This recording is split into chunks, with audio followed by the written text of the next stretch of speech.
Hi everyone, welcome to week 3. Thank you so much for your participation in the week 2 discussion.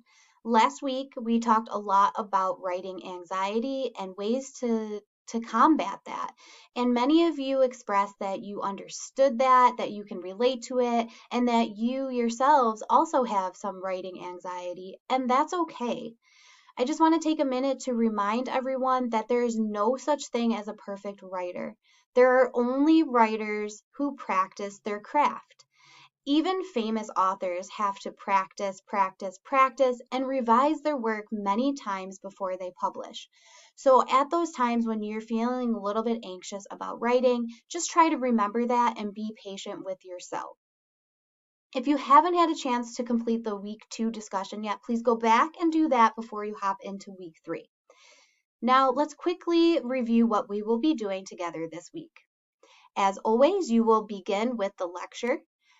This week, the lecture is going to review some reading and writing strategies. This will give you an opportunity to identify and develop your own writing and reading process. This will be very helpful in the class, but it will also be very helpful in all of your classes here at Bryan and Stratton College because all of your assignments are based on reading and writing, right? Next, you will complete the week 3 discussion. As always, you'll submit your initial post before Wednesday by 11:59 p.m. Eastern Standard Time, and you will reply to 3 peers. After that, you will complete our big assignment for this week, but don't be nervous about it.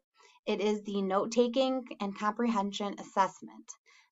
I want to break it down a little bit for you because there are 3 very important parts. The first part, you will practice note-taking on an article. The second part, you will practice note-taking on a video. And the third part, you will reflect on that note-taking practice.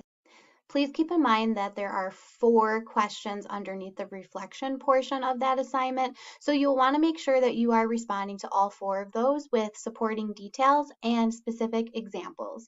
If you do all of those things, I know you will do great on this assignment. Once you finish up that assignment, you can go ahead and move on to our week 3 check-in. You will get 100 points if you submit it. And really, this is just a time for you to reflect on your progress so far in the class. So I'd like to hear about how you're feeling so far, what you have been doing well, what you think you need a little more practice on.